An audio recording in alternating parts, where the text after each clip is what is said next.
네, 주일 예배 나오신 여러분을 주님의 이름으로 환영합니다. 우리 함께 한 마음으로 주님을 찬양하시면서 우리 주님 앞으로 나갈 수 있으면 좋겠습니다. 우리 내 이름 아시죠? 함께 찬양하시겠습니다.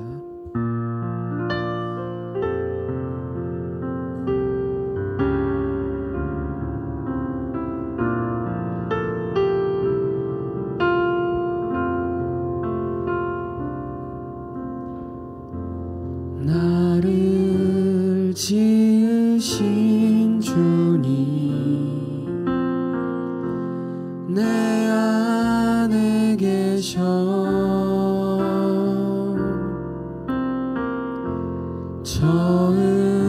처음부터 내 삶은 그의 손에 있어. 나를 지으신 주님 내 안에 계셔 나를 지으신 주님 내 안에 계셔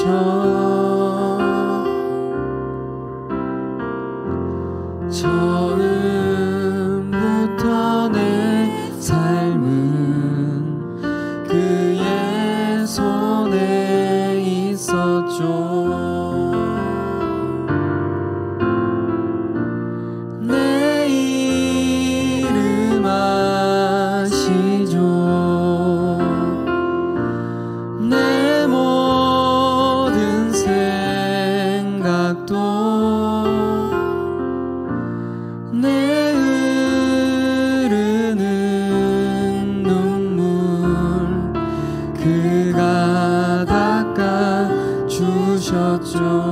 그는 내 아버지 그는 내 아버지 난 그의 소유 내가 어딜 가든지 날 떠나지. 우리 한 번 더 고백할까요? 그는 내 아버지 그는 내 아버지 난 그의 소유 내가 어디 가든지 날 떠나지 않죠. 내 이름 아시죠? 내 이름 아시죠? 내 모든 생각도 아바라 부를 때 그가 들으시. 내 이름 아시죠? 내 이름 아시죠? 내 모든 생각도 아바라 부를 때 그가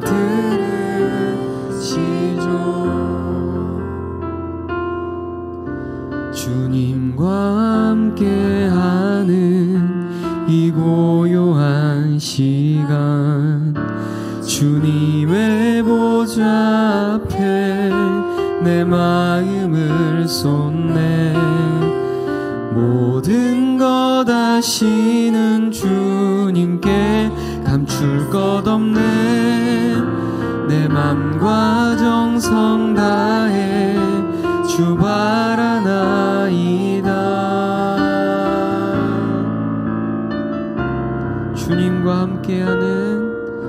주님과 함께하는 이 고요한 시간 주님의 보좌 앞에 내 마음을 쏟네. 모든 것 아시는 주님께 감출 것 없네. 내 맘과 정성 다해 주 바라나이다. 온 맘 다해 사랑합니다. 온 맘 다해 주 알기 원하네. 내 모든 삶 당신 것이니 주만 섬기리.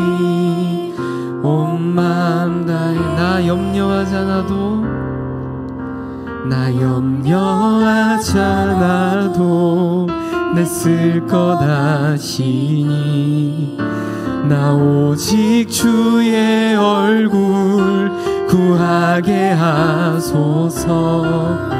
다 이해할 수 없을 때라도 감사하며 날마다 순종하며 주 따르오리다.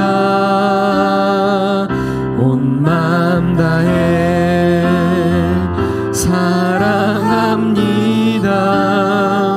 온 맘 다해 주 알기 원하네. 내 모든 삶 당신 것이니 주만 섬기리.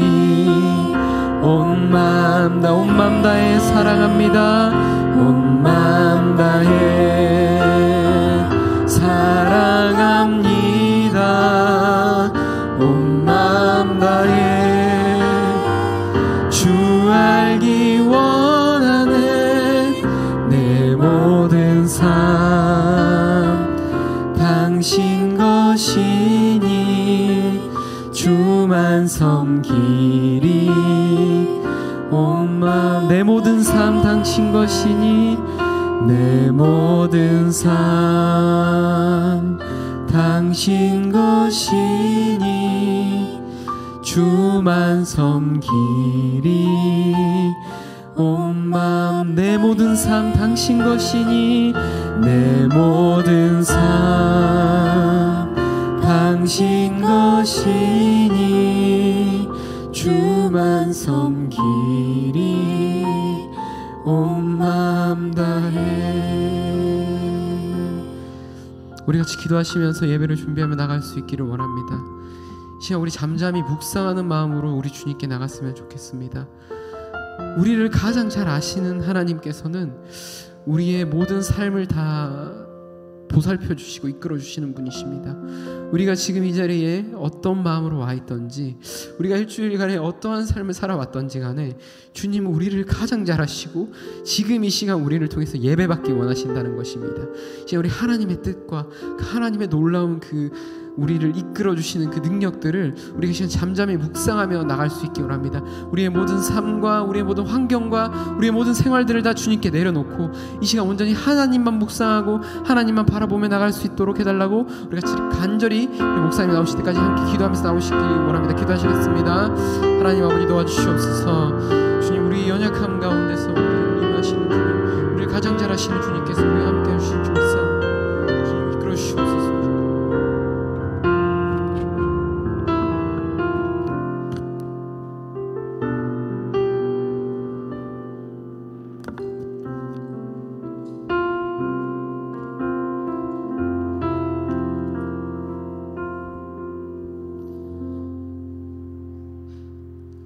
할렐루야. 하나님 아버지 은혜를 감사드립니다. 이 시간 온 마음 다해 주님만을 바라보며 주님만을 찬양하며 주님만을 소망하는 귀한 시간이 되게 인도하여 주시옵소서.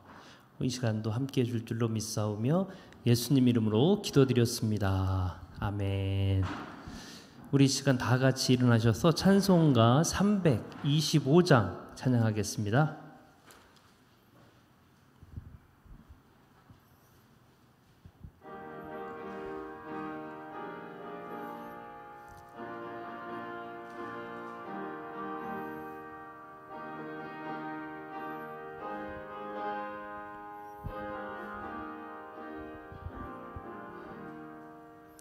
예수가 함께 계시니 시험이 오나 겁없네.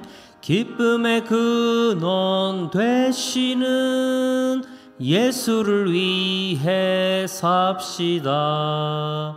날마다 주를 섬기며 언제나 주를 기리고 그 사랑 안에 살면서 딴 길로 가지 맙시다. 이 세상 사는 동안에 주 이름 전파하면서 무한한 복락 주시는 예수를 위해 삽시다. 날마다 주를 섬기며 언제나 주를 기리고 그 사랑 안에 살면서 딴 길로 가지 맙시다. 이 세상 친구 없어도 예수는 나의 친구니 불의한 일을 버리고 예수를 위해 삽시다.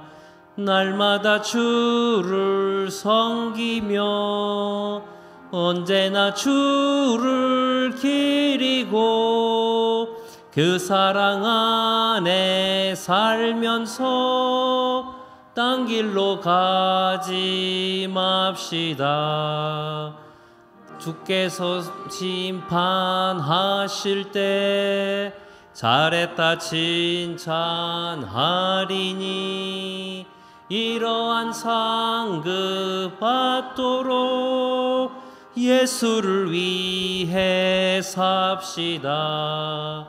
날마다 주를 섬기며 언제나 주를 기리고 그 사랑 안에 살면서 딴 길로 가지 맙시다.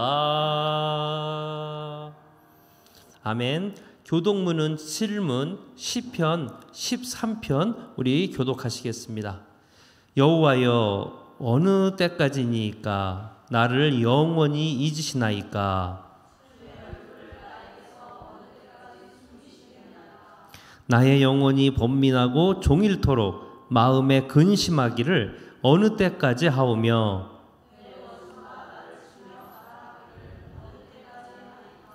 여호와 내 하나님이여 나를 생각하사 응답하시고 나의 눈을 밝히소서. 두렵건대 나의 원수가 이르기를 내가 그를 이겼다 할까 하오며 나는 오직 주의 사랑을 의지하여 싸우니 내가 여호와를 찬송하리니 이는 주께서 내게 은덕을 베푸심이로다. 아멘. 우리 이 시간 사도신경으로 신앙을 고백하겠습니다. 나는 전능하신 아버지 하나님 천지의 창조주를 믿습니다. 나는 그의 유일하신 아들 우리 주 예수 그리스도를 믿습니다. 그는 성령으로 잉태되어 동정녀 마리아에게 나시고 본디오 빌라도에게 고난을 받아 십자가에 못 박혀 죽으시고 장사된 지 사흘 만에 죽은 자 가운데서 다시 살아나셨으며 하늘에 오르시어 전능하신 아버지 하나님 우편에 앉아 계시다가 거기로부터 살아있는 자와 죽은 자를 심판하러 오십니다. 나는 성령을 믿으며 거룩한 공교회와 성도의 교제와 죄를 용서받는 것과 몸의 부활과 영생을 믿습니다. 아멘. 자리에 앉아주시기 바랍니다.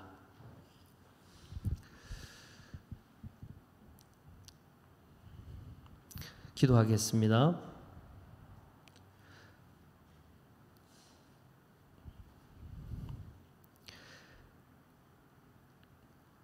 하나님 아버지, 이 시간 감사를 드립니다.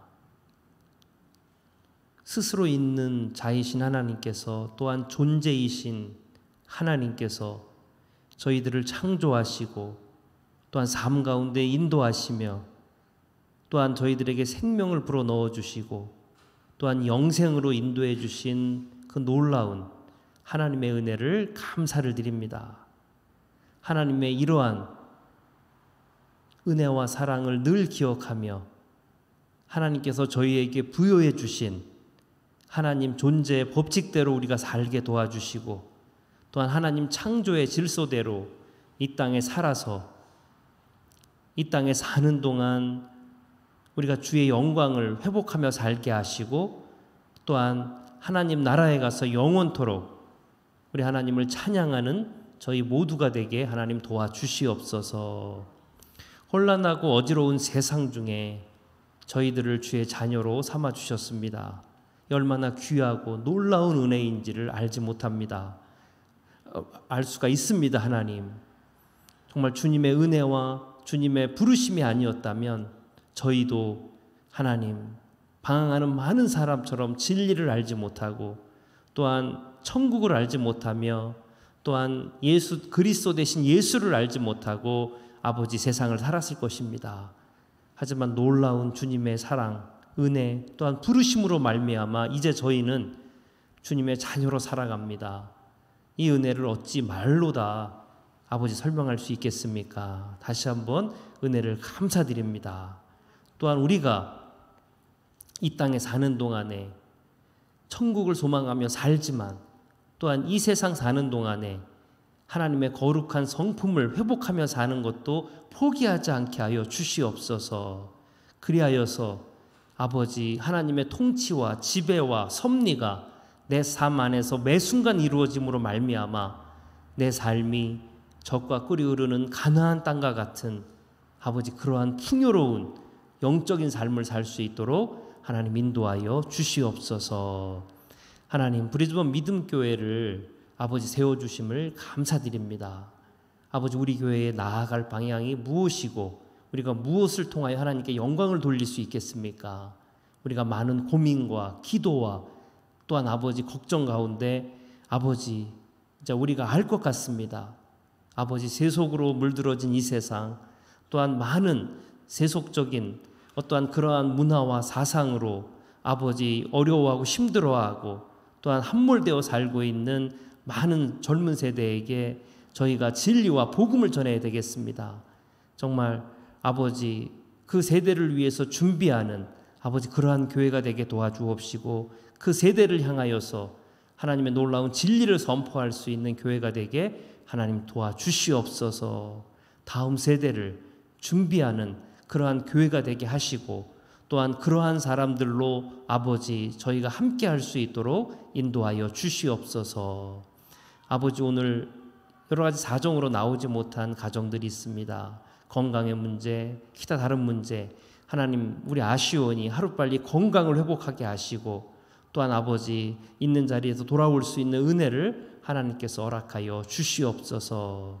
아버지 이 시간 저희가 전심으로 주님을 예배하고 주님을 찬양하기를 바라오며 이 시간 우리 가운데 임재하여 주시옵소서. 감사드리며 예수님 이름으로 기도드렸습니다. 아멘.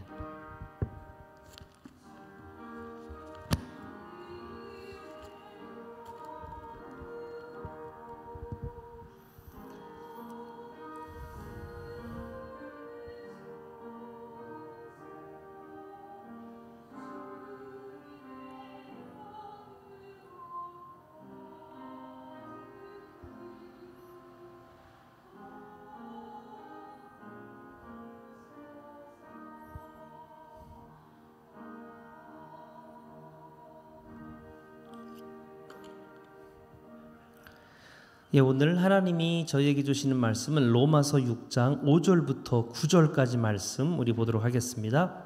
로마서 6장 5절부터 9절까지 우리 한 절씩 나눠서 읽어보도록 하겠습니다.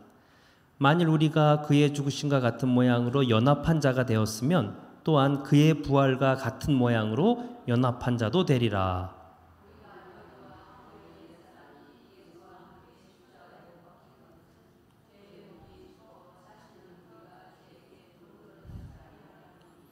이는 죽은 자가 죄에서 벗어나 의롭다 하심을 얻었습니다.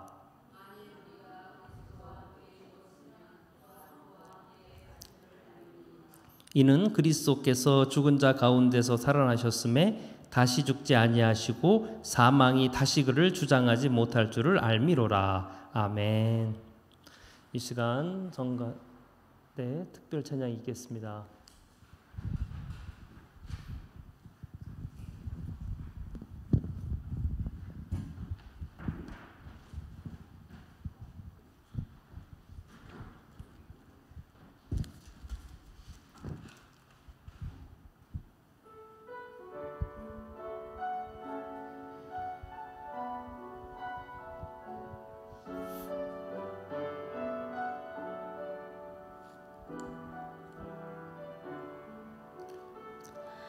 오늘 숨을 쉬는 것 감사, 나를 구원하신 것 감사. 내 뜻대로 안 돼도 주가 인도하신 것 모든 것 감사. 내게 주신 모든 것 감사. 때론 가져가심도 감사. 내게 고난 주셔서 주 뜻 알게 하신 것 모든 것 감사. 주님 감사해요. 주님 감사해요. 내가 여기까지 온 것도 은혜입니다. 주님 감사해요. 주님 감사해요.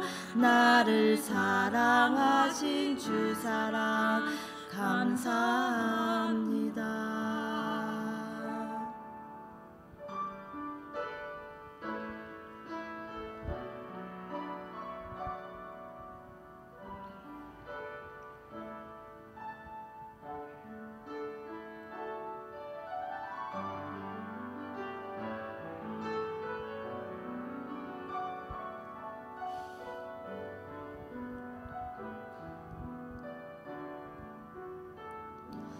항상 주님 안에서 감사.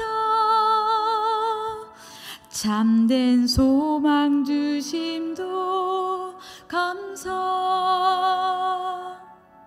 나 같은 사람도 자녀 삼아 주신 것 모든 것 감사. 주님 감사해요. 주님 감사해요.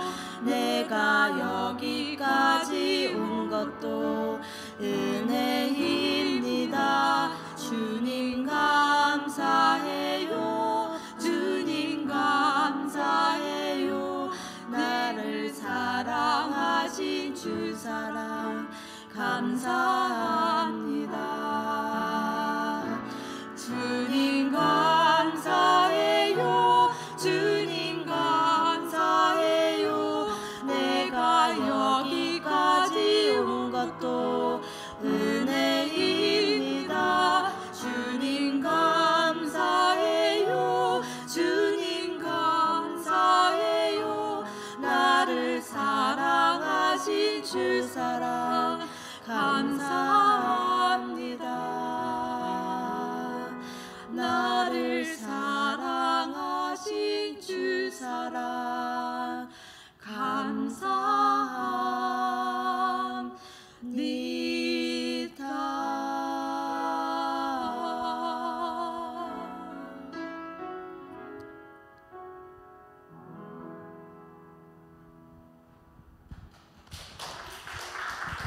네, 귀한 찬양 정말 감사드립니다.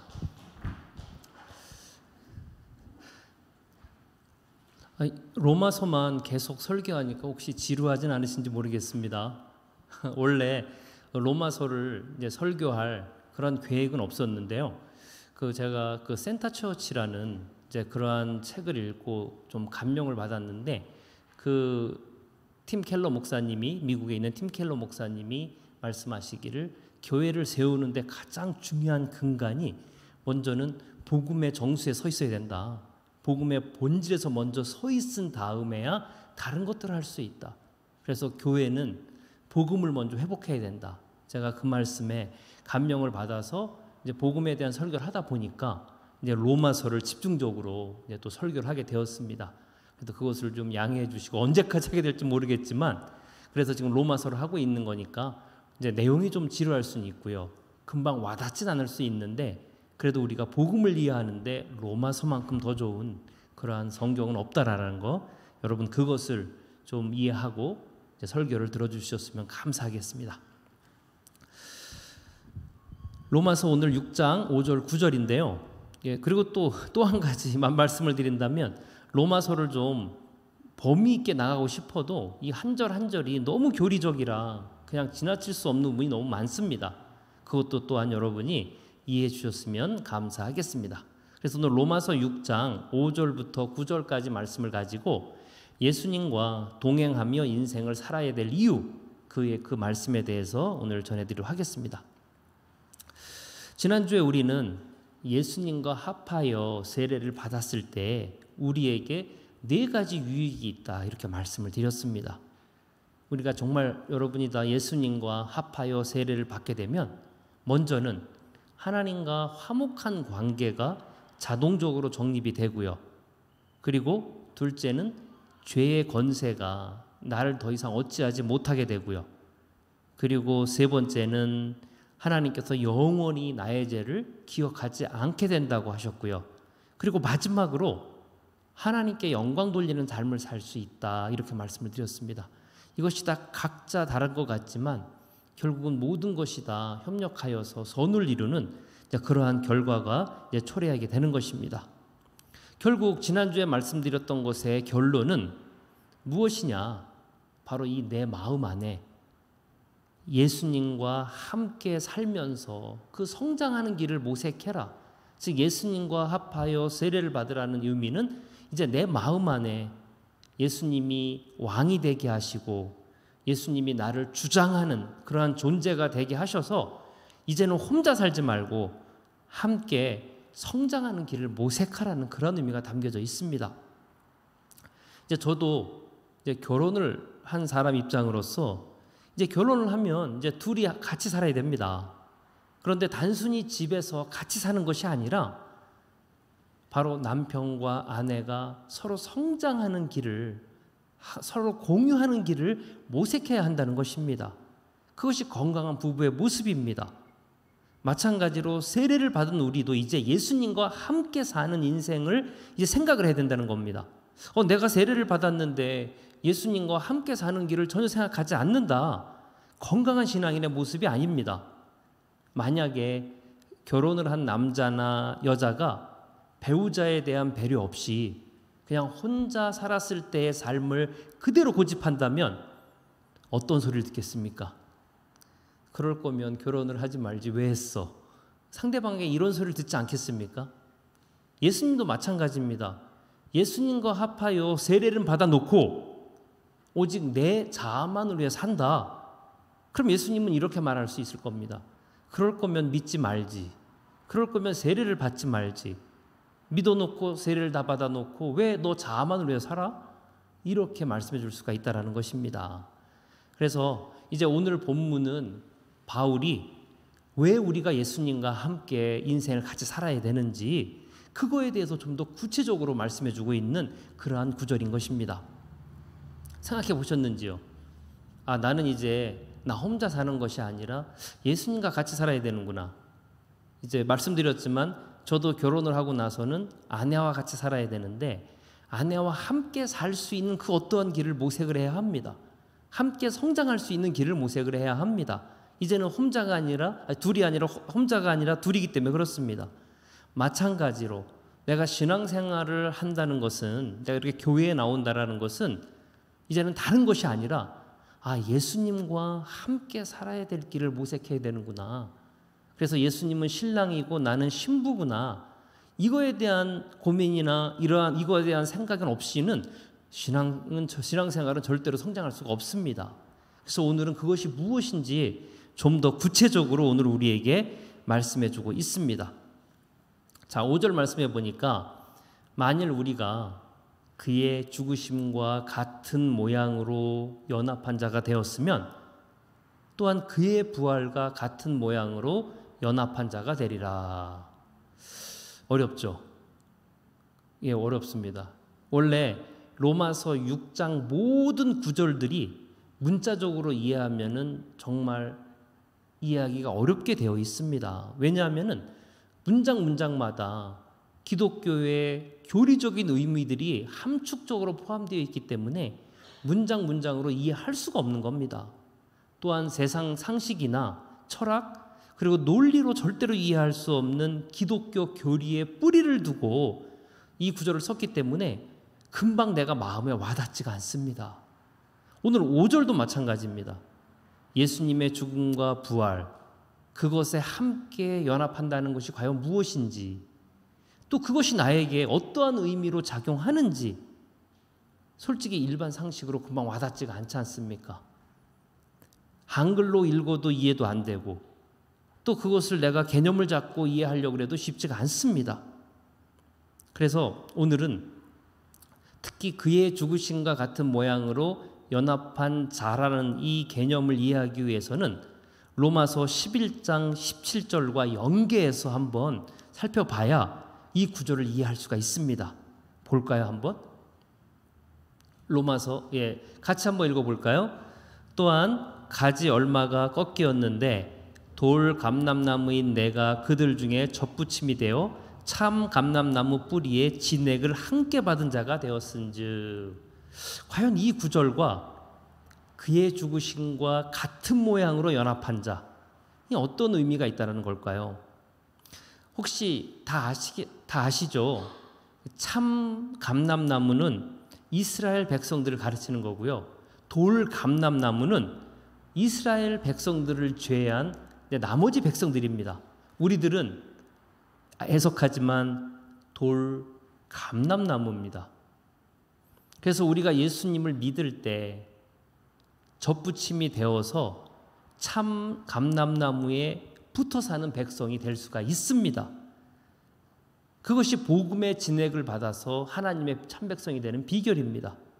자, 이것이 그의 죽으심과 같은 모양으로 연합한 자의 정체성입니다. 무슨 말이냐면 우리는 본 줄기가 아니라 접붙임을 당한 줄기라는 것입니다. 자, 만약에 내가 접붙임을 당한 그러한 줄기라면 이제 어떻게 해야 합니까? 죽을 힘을 다해서 본 줄기에 단단하게 붙어 있어야 합니다. 왜냐하면 오늘 성경에 보니까 로마서 11장 17절에 참 감람나무도 하나님 보기에 합당하지 않으면 그 가지를 꺾어버리겠다 이렇게 말씀해 주셨으니 돌 감람나무인 우리는 죽을 힘을 다해서 참 감람나무의 그 예수님에게 붙어 있어야 되는 것입니다. 자, 이것만으로도 왜 우리가 예수님과 동행해야 되는지 알 수 있는 거 아닙니까? 우리가 분명히 기억해야 될 것이 있습니다. 우리는 접붙임을 당한 가지이기 때문에 참 감람나무 가지들에 비해서 생존율이 현저하게 떨어진다는 것입니다. 예수님과 동행하지 않는 인생을 살게 되면은 우리의 접붙임은 금방 떨어지고 맙니다.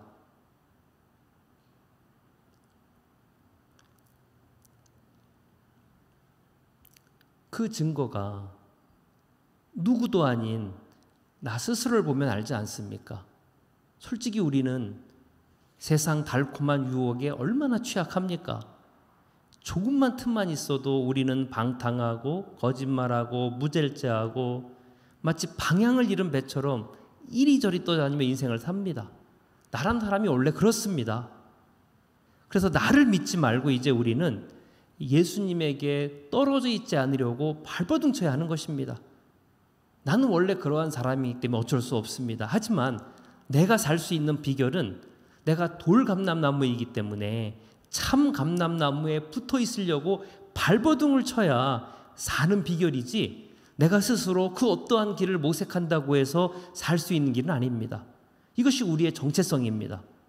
우리는 그저 예수님만 꼭 붙들고 살아야 되는 사람들이고요. 그리고 우리는 그저 예수님에게 떨어지지 않으려고 노력하는 사람들이어야지 그것이 우리의 정체성이라는 것입니다. 자, 그렇다면 이제 내가 어떻게 해야 예수님에게 붙어 있을 수 있을까? 그 방법이 바로 오늘 본문에서 그의 부활과 같은 모양으로 연합한 자가 되는 것입니다. 자, 과연 무엇일까? 그럼 또 궁금하죠.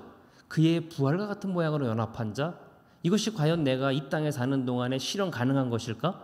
나는 아직 부활하지 않았는데 과연 어떻게 하는 것이 예수님의 부활과 같은 모양으로 연합한 자가 되어서 인생을 사는 것일까?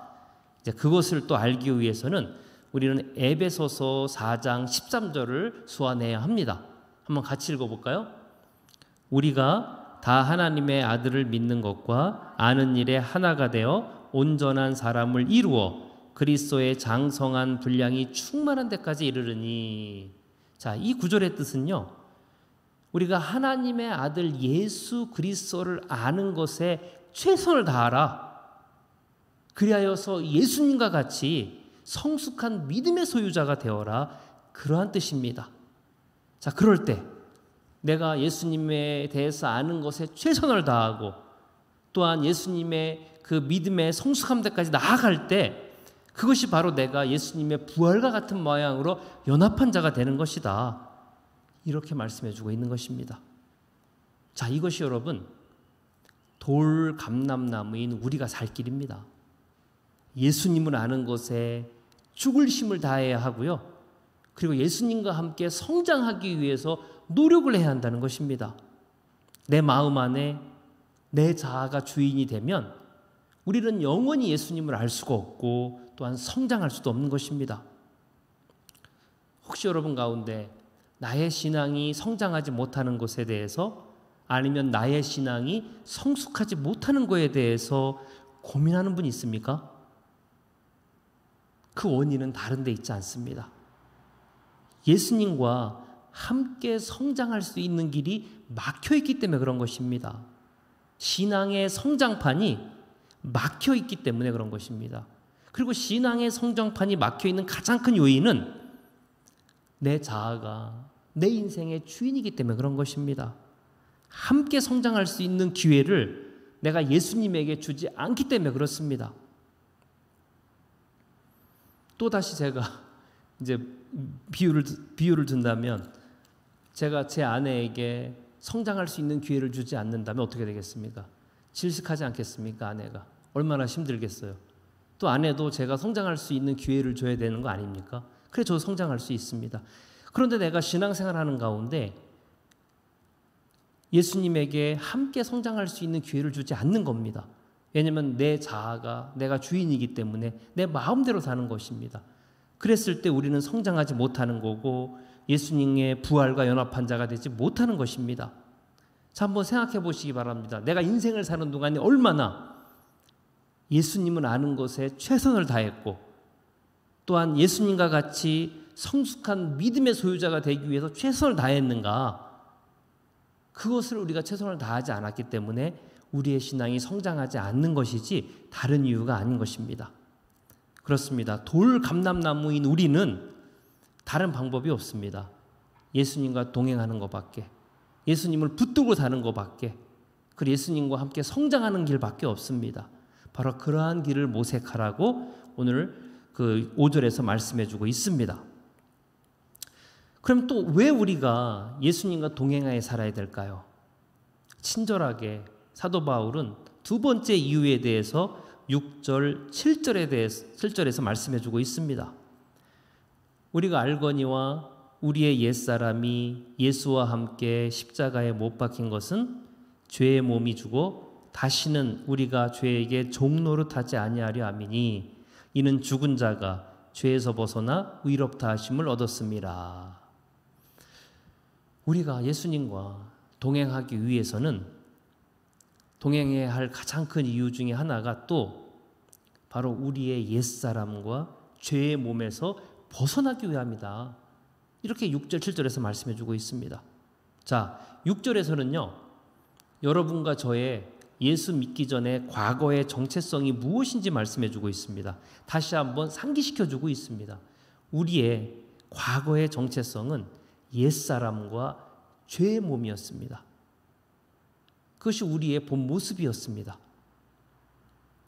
그렇다면은 옛사람과 죄의 몸의 공통적인 특징은 무엇입니까? 바로 습관처럼 일상적으로 죄를 지으며 사는 것이 인생이었다는 것입니다. 우리는 그러한 사람이었다는 것입니다. 혹시 여러분 중에 나는 절대로 습관적으로 죄를 지으며 산 적이 없는데 이렇게 생각하는 분 있습니까? 사회에서는 법을 어기는 사람을 죄인이라고 하지만 성경에서는 하나님 없이 스스로 자신의 인생을 구축하며 사는 사람을 죄인이라고 부릅니다. 그러므로 만약에 여러분이 지금 이렇게 교회에 나와 있지만 내가 하나님을 전혀 의식하지 않고 인생을 살고 있다? 그리고 예수님과 동행하는 삶을 전혀 내가 원하지 않고 있다? 아니면 성령님의 내주하심과 주장하심을 허락하지 않고 있다? 그리고 그 대신에 오직 나의 자만을 위해 산다면, 내 자신의 그 인생만을 위해 산다면 그 모든 것이 아직 나는 옛사람의 잔재 가운데 살고 있는 것이고요, 죄의 몸의 잔재 가운데 살고 있는 것입니다. 자, 그 잔재를 가지고는 온전한 신앙생활을 할 수가 없습니다. 그리고 그 잔재가 나의 신앙을 언젠가 또 무너뜨릴 수도 있는 것입니다. 바로 그것을 이제 정체성을, 우리의 과거의 정체성이 그거였다라고 말씀해 주고 있습니다. 자, 그런데요, 잘 들어보시기 바랍니다. 여기서 의문점이 하나 여러분 생길 수가 있습니다. 자, 옛사람과 죄의 몸과 옛사람, 나의 옛사람이 예수 그리스도와 함께 죽은 사건은 반복적인 사건이 아닙니다.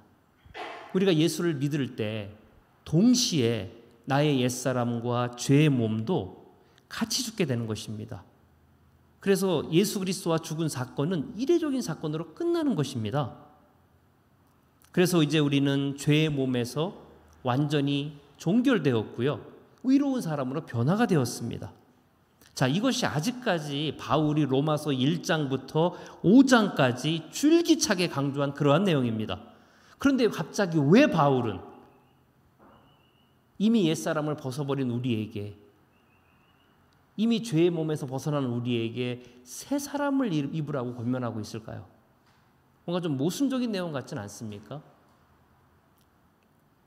그 이유는 내가 비록 예수와 합하여 세례를 받아 의롭게 되었지만 연약한 우리는요, 언제든지 죄를 지을 수 있는 가능성에 머물러 있기 때문에 그런 것입니다. 우리는 중생을 해서 거룩한 하나님의 성품, 즉 성화를 향해 달려가는 사람들이지 성화의 완성 단계에 있는 사람들이 아니기 때문에, 언제든지 죄를 지을 수 있는 가능성이 있기 때문에 사도 바울은 다시 한번 옛사람과 죄의 몸에서 벗어나라, 이렇게 말씀해 주고 있는 것입니다. 여러분 한번 잘 생각해 보시기 바랍니다. 제가 좀 전에도 말씀드렸는데요, 접붙임을 당한 가지가 만약에 단 하루라도 본 가지에서 떨어져 있으면 어떻게 될까요? 금방 죽어요. 원래 원줄기의 가지들은 좀 메마르고 좀 가뭄이 있더라도 살아날 확률이 있거든요. 그런데 우리같이 접붙임을 당한 가지들은 단 하루라도 떨어져 있으면 그 나무에서 금방 죽게 되어 있습니다. 우리는 접붙임을 당한 존재이기 때문에 옛사람이나 죄의 몸으로 돌아가면 금방 예수님과 떨어지게 되어 있고 금방 말라 비틀어 죽게 되어 있는 것입니다. 그래서 매 순간 매일 예수님과 붙어 있어서 신앙을 지키라고 바울이 권면해 주고 있는 것입니다. 우리 권사님들도 계시고 저도 있고 또 우리 전미경 입사님도 운전을 오랫동안 하셨잖아요. 굉장히 오랫동안 하셨잖아요. 그렇죠? 뭐 한 20년, 30년 이렇게 하셨잖아요. 40년. 평생 내가 안전운전을 해서 사고가 단 한 번도 나지 않았는데 여러분 당장 10초만 졸면 어떻게 됩니까? 운전하다가. 내가 평생 조심하며 운전하는 것이 나를 보호해 줄 수 있나요? 내가 평생 조심 운전하더라도요. 단 10초만 졸면은 대형 사고가 날 수밖에 아무 소용 없습니다. 운전은요. 운전대를 놓는 그 순간까지 끊임없이 조심해야 합니다. 제가 어저께 가슴을 쓸어내렸습니다. 정말. 제가 한인 슈퍼에 갔다가 후진을 하려고 이제 후진 놓는데 카메라에 아무도 없었거든요. 근데 후진을 하기 시작했는데 갑자기 어린아이가 글로 휙 지나간 거예요. 진짜 가슴을 쓸어내렸어요. 만약에 제가 후방 카메라를 보고 사람이 없는 것을 알고 그대로 후진했다면 진짜 과장이 아닙니다. 한 5, 6살밖에 안 되기 때문에 애가 날아갔을 거예요. 그리고 얼마나 빠른지 애가 그냥 순간적으로. 와, 그래서 사고는 내가 평생 조심해도 1초만 방심해도 이렇게 대형 사고가 나게 되겠고요. 어저께 그걸로 충분히 감사한 하루였습니다. 저는. 신앙생활이 똑같습니다. 운전대를 놓는 그 순간까지 사고에 조심해야 되듯이 내가 어제까지 조심하며 살았다 그래서 오늘을 보장해 주는 것이 아닙니다. 내일을 보장해 주는 것은 아닙니다. 우리는 하나님 나라에 가는 그 순간까지 죄의 유혹에 대해서 조심하고 늘 조심하고 경계를 해야 하는 것입니다. 내가 아직까지 신앙생활 잘했으니까 절대로 그렇지 않습니다. 그래서 사도 바울은 우리에게 비록 너희가 예수와 합하여 세례를 받아 의롭게 되었다고 할지라도 더 이상 죄의 종로로 타지 않도록 오늘도 조심하고 내일도 조심하고 계속해서 조심하며 신앙생활을 해라. 바로 이렇게 우리에게 권면해 주고 있는 것입니다. 자, 이제 여기까지 제가 정리해 드리면요. 우리가 예수님과 동행하며 인생을 살아야 할 가장 큰 이유 첫 번째는 우리는 접붙임을 당한 돌감나나무이기 때문에 예수님께 붙어 있어야 합니다. 그리고 두 번째는 옛사람과 죄의 몸에서 완전히 벗어나기 위해서, 죄의 유혹에서 완전히 벗어나기 위해서 끝까지 예수님을 붙잡고 살아야 한다. 이렇게 말씀해 주고 있는 것입니다. 그리고 세 번째는 젖과 꿀이 흐르는 가나안 땅과 같은 인생을 살기 위해서입니다. 8절 읽어볼까요? 만일 우리가 그리스도와 함께 죽었으면 또한 그와 함께 살 줄을 믿노니 이는 그리스도께서 죽은 자 가운데서 살아나셨음에 다시 죽지 아니하시고 사망이 다시 그를 주장하지 못할 줄을 알미로다. 자, 우리가 그리스도와 함께 죽었으면이라는 구절은 벌써 3절, 4절, 5절에서 언급한 내용입니다. 자, 그런데 왜 또 이 구절을 반복하며 강조할까? 바로 키포인트는 그와 함께 살 줄을 믿기 위해서입니다. 자, 이 구절이 무엇이냐? 바로 중생 이후에 성화의 삶을 더 매진할 것을 강조하기 위해서 바울이 이렇게 말씀해 준 구절입니다. 물론 8절에는 그런 내용이 없는 것 같지만 주석적으로 본다면 너희가 중생을 했다면, 즉 예수와 합하여 세례를 받았다면 이제 하나님의 거룩한 성품을 회복하는 성화의 삶을 좀 더 매진해라. 그렇게 강조하고 있는 것입니다. 여러분 이 부분도 좀 잘 들어주시기 바랍니다. 자, 우리가 예수님을 그리스도로 믿으면 중생을 경험합니다. 그리고 저번에도 말씀드렸지만 중생은 이례적인 사건으로 종결이 됩니다. 그러나 중생만 남아있는 것이 아니라 우리에겐 성화가 남아있습니다. 즉 중생 이후의 삶입니다. 그리고 성화는 점진적인 것입니다. 그리고 성화의 가장 중요한 의미는 뭐냐? 그럼 과연 저도 이제 처음 알았습니다. 이 추석을 통해서 성화의 가장 중요한 의미는 뭐냐? 그것은 다른 것이 아니라 내가 예수님과 함께 살고 있다라는 증거라는 것입니다. 성화는요. 성화는 단순히 도덕적이고 착한 일을 하는 1차원적인 것이 아니라는 것입니다. 성화의 삶은 예수님이 나와 함께 살고 있는 증거로 나타나는 그 열매라는 것입니다. 내가 예수님과 함께 살고 있기 때문에 내가 선한 일을 하는 것이지 내가 선한 일을 해서 내가 성화가 되는 것이 아닌 것입니다. 이 개념을 여러분 꼭 이해하시기 바랍니다. 내가 예수님과 함께 살고 있으면 우리는 살면서 성화의 열매를 맺을 수 있다. 그것을 우리에게 말씀해 주고 있습니다. 그렇게 사는 사람은 이렇게 된다. 그렇게 사는 사람은 이렇게 된다. 이렇게 말씀해 주는 구절이 8절 후반절 말씀입니다. 그와 함께 살 줄을 믿노니 이는 그리스도께서 죽은 자 가운데서 다시 살아나셨음에 다시 죽지 아니하고 사망이 다시 그를 주장하지 못할 줄 알미니라. 즉 성화의 삶을 통하여 예수님이 함께 살고 있는 사람은 지금 당장 사망이 주장하지 못하고 지금 당장 영생의 삶을 살 수 있다. 그렇게 말씀해 주고 있는 것입니다. 이것은 현재 진영입니다, 여러분. 이 8절에서 중요한 그 의미는요, 미래 일어날 일이 아니라 현재 진행형이라는 것입니다. 성화의 삶을 통하여서 예수님과 함께 살고 있음으로 말미암아 성화의 열매를 맺는 사람은 지금 당장 바로 영생의 삶을 누리며 살 수 있다. 여러분, 제가 그동안 많이 강조한 내용이 하나 있습니다. 제가 무엇을 강조했습니까? 바로 우리가 인생을 사는 동안에 젖과 꿀이 흐르는 가나안 땅 같은 인생을 포기하지 말자.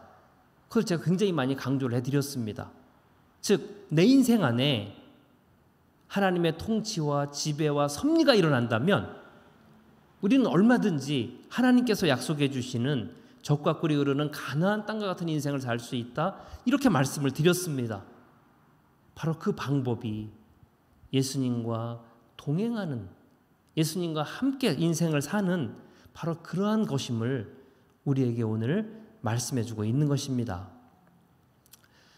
이제 그리고 마지막으로 이제 예수님과 동행하게 되면은 예수님의 대속의 죽음의 효력이 영원토록 발휘된다.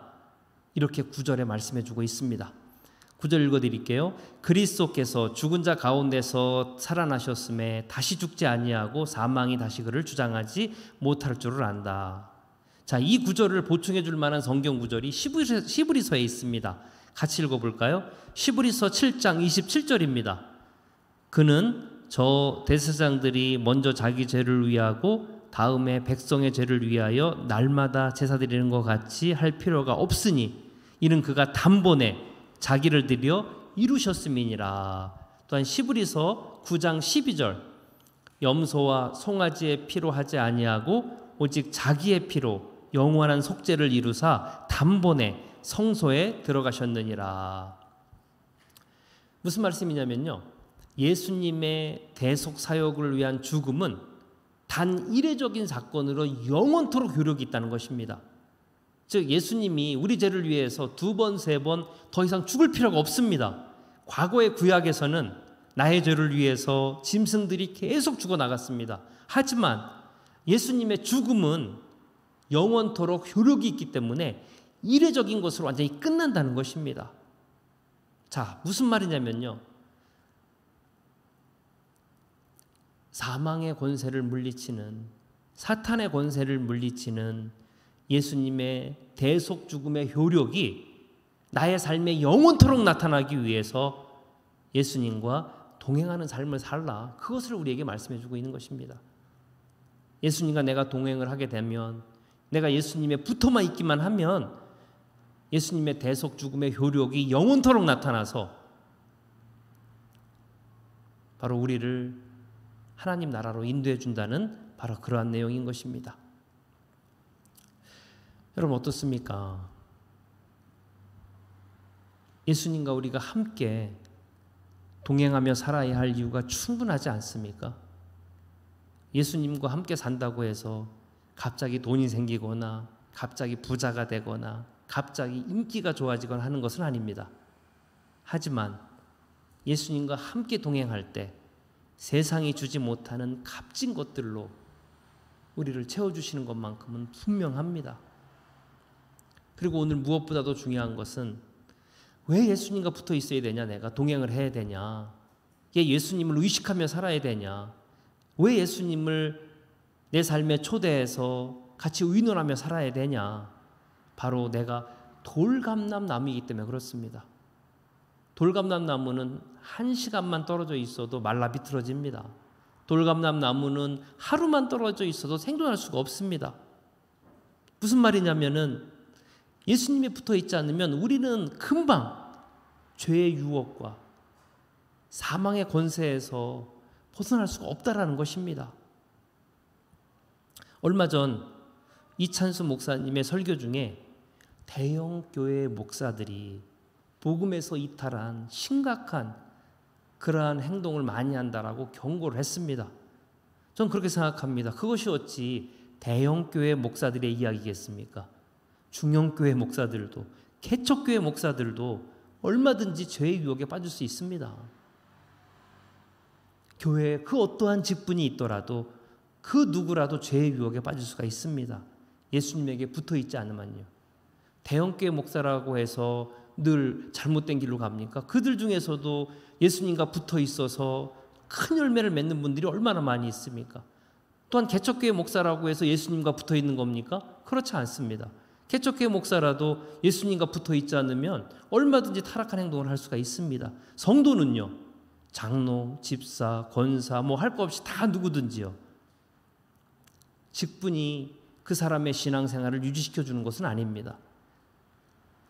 예수님에게 붙어 있냐, 붙어 있지 않냐, 예수님과 함께 동행하는 삶을 사냐, 그렇지 않냐, 거기에 차이가 나는 것이지 다른 이유가 없습니다. 그리고 저희들은 다 거기서 거깁니다. 우리의 인격이나 우리의 의지가 그렇게 다 누구나 높은 것이 아닙니다. 다 똑같습니다. 하지만 누가 좀 더 예수님에게 집중하는 삶을 사냐, 누가 예수님을 알기 위해서 최선을 다하냐, 그 차이가 있는 것뿐이지 다른 차이가 있는 것이 아닙니다. 이와는 반대로 우리가 예수님과 동행하는 삶을 살 때 우리는 하나님의 통치와 지배와 섭리가 흐르는 적과 끓이 흐르는 땅에서 가치 있는 인생을 살 수가 있습니다. 제가 계속해서 말씀드리지만 저의 한 가지 소원이 있다면 바로 이겁니다. 정말 내 삶 안에 하나님의 통치와 지배와 섭리가 있어서 그 어떠한 환경 가운데 처하더라도 흔들리지 않고 정말 적과 끓이 흐르는 가나안 땅과 같은 그런 가치 있는 인생을 사는 것, 그것이 신앙생활이 아니고 무엇이며 그것이 신앙생활의 기쁨이 아니면 무엇이겠습니까? 감사하게도요, 우리에게 아직 기회가 남아 있습니다. 내가 아직 숨을 쉬고 있기 때문에 이러한 인생을 살 기회가 남아 있습니다. 얼마나 감사합니까? 우리는 얼마든지 내 삶 안에 하나님의 통치와 지배와 섭리가 있는 적과 꿀이 흐르는 가나안 땅과 같은 인생을 살 수 있는 그러한 기회가 남아 있습니다. 여러분, 이 기회를 정말 포기하지 마시기 바랍니다. 내가 어찌 살다가 그냥 구원받으면 됐지? 왜 그렇게 인생을 살아야 합니까? 정말 적과 꿀이 흐르는 가나안 땅과 같은 가치 있는 인생을 살면 얼마나 좋습니까? 절대 그 길을 포기하지 마시기 바랍니다. 그러기 위해서는 예수님과 동행하는 삶을 살아야 합니다. 예수님과 합하여 세례를 받아야 합니다. 그러므로 말미암아 여러분 인생에 가나안 땅과 같은 적과 꿀이 흐르는 인생이 되기를 간절히 축원합니다. 기도하겠습니다.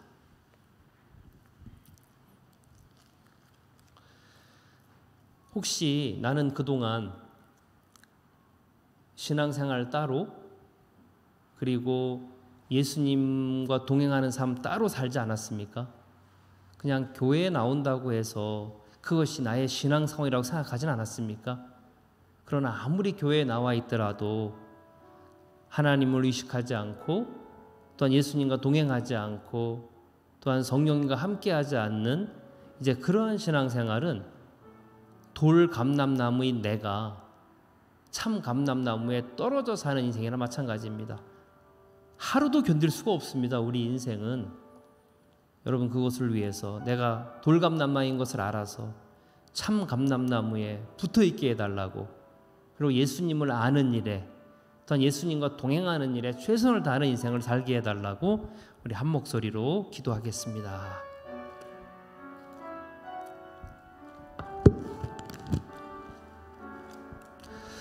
하나님 아버지, 그동안 아버지 신앙생활을 한다고 하면서 돌 감람나무인 나의 정체성을 잃어버렸습니다. 작년에도 또한 지난달에도 어제도 내가 교회를 잘 나왔기 때문에 나는 예수님에게 붙어있는, 언제든지 살 수 있는 존재로 생각했습니다. 하지만 돌 감람나무는 오늘 하루 당장 예수님에게 떨어져 있으면 말라 비틀어 죽을 수밖에 없습니다. 아버지, 이것이 나의 아버지 본 모습입니다. 하나님, 정말 예수님께 붙어 있으려고 최선을 다할 수 있도록 도와주시옵소서.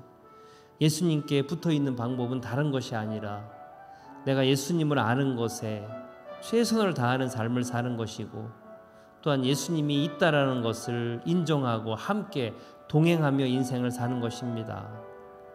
내 인생의 주인이 내가 되어서 나의 자아를 위해서 사는 것은 예수님과 동행하는 삶이 아닙니다. 하나님, 예수님과 동행하는 삶을 허락하여 주셔서 정말 적과 꿀이 흐르는 가나안 땅과 같은 멋진 인생을 살 수 있도록 아버지, 저의 삶을 인도하여 주시옵소서. 이 귀하고 가치 있는 인생을 내가 포기하지 않도록 주여 도와주시고 인도하여 주시옵소서.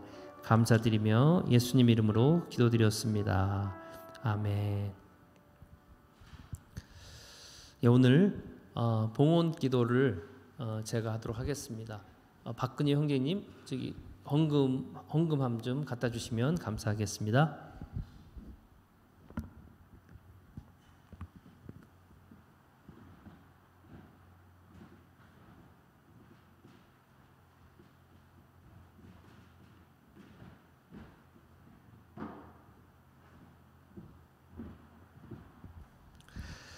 하나님 아버지, 감사드립니다. 이 귀한 물질을 하나님 앞에 드립니다. 이것은 우리의 마음이고 우리의 정성이고 우리의 사랑입니다. 그 증거로 하나님 앞에 물질을 드렸습니다. 이 물질을 하나님께서 받아 주옵시고 이 물질이 쓰이는 곳에 주의 영광이 나타날 수 있도록 도와주옵시며, 아버지, 더 나아가 더 큰 물질도 드릴 수 있는 기회를 허락하여 주시옵소서. 그것은 내가 잘 살기 위해서가 아니라 바로 주님 나라의 영광을 위해서 더 크게 심기 위해서입니다. 우리 하나님께서 범사에 복을 주시어서 아버지, 그러한 일들을 가능할 수 있도록 하나님 도와주시옵소서. 또한 아버지, 이제 여름철을 맞이하여서 아버지, 더운 가운데 정말 힘들게 일하는 성도들을 기억하여 주옵시며 그들의 땀과 노력이 배반치 않고 더욱더 큰 열매로 아버지 다가올 수 있도록 주님 도와 주시옵소서. 감사드리며 예수님 이름으로 기도드렸습니다. 아멘.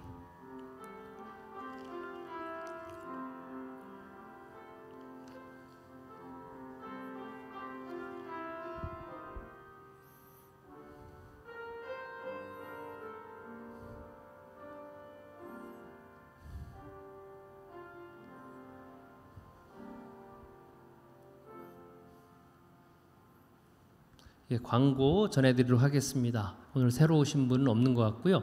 다음 주 헌금위원은 최교순 집사님입니다. 전민경 집사님이 다음 주에 교회학교 하시기 때문에 그래서 최교순 집사님이 하실 예정이고요. 그리고 다음 주일은 이제 교회력에 의해서 추수 감사 주일입니다. 그래서 추수 감사 주일 예배로 드리도록 하겠습니다. 그리고 오늘 좀 건강의 문제와 또한 개인적인 가정의 문제로 나오지 못한 분들이 많이 있습니다. 다음 주에 건강하게 나올 수 있도록 여러분 기도해 주시고요. 그리고 오늘 점심이 굉장히 그 양이 많습니다. 이제 많이 드시고 또한 잘 이제 또 챙겨가셔도 참 좋을 것 같습니다. 우리 잠깐 나눔의 시간 갖도록 하겠습니다.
예, 감사합니다. 이제 435장 나의 영원하신 기업하심으로 오늘 예배를 마치려고 합니다.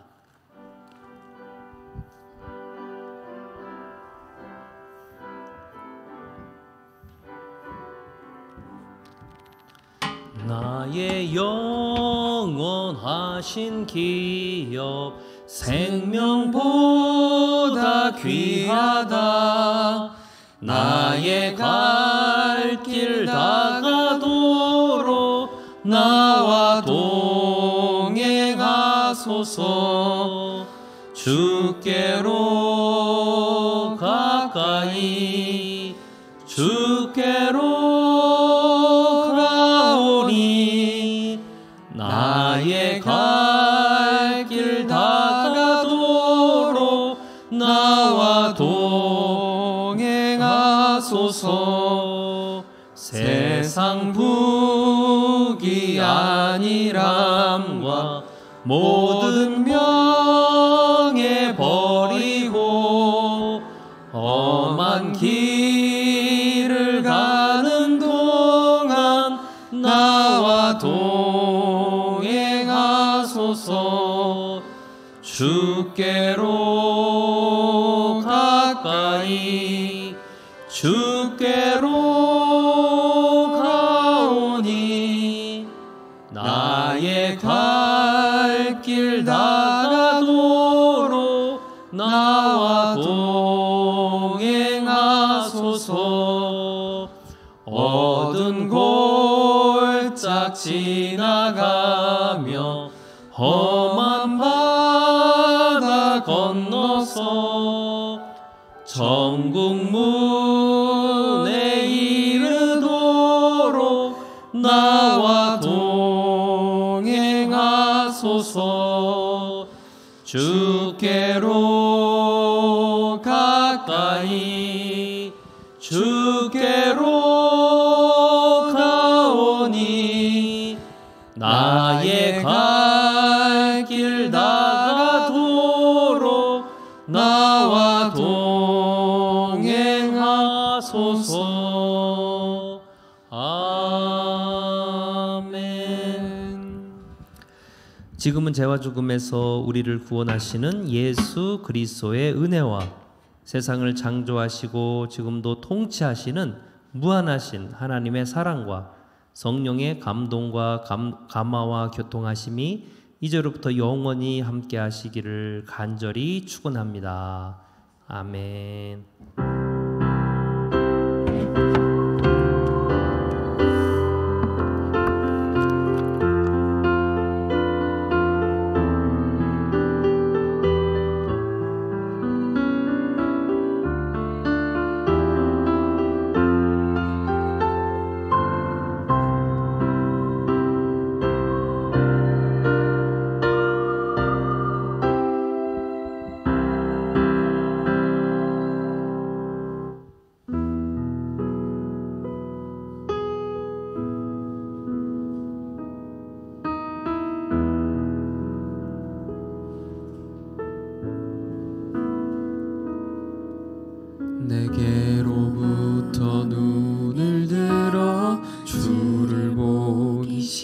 시작할 때 주의 일을 보겠네. 내 작은 마음 돌이키사 하늘에 꿈꾸게 하네. 주님을 볼 때 모든 시선을 주님께 드리고 살아계신 하나님을 느낄 때 내 삶은 주의 역사가 되고 하나님이 일하기 모든 시선을 주님께 드리고 모든 시선을 주님께 드리고 살아계신 하나님을 느낄 때 내 삶은 주의 역사가 되고 하나님이 일하기 시작하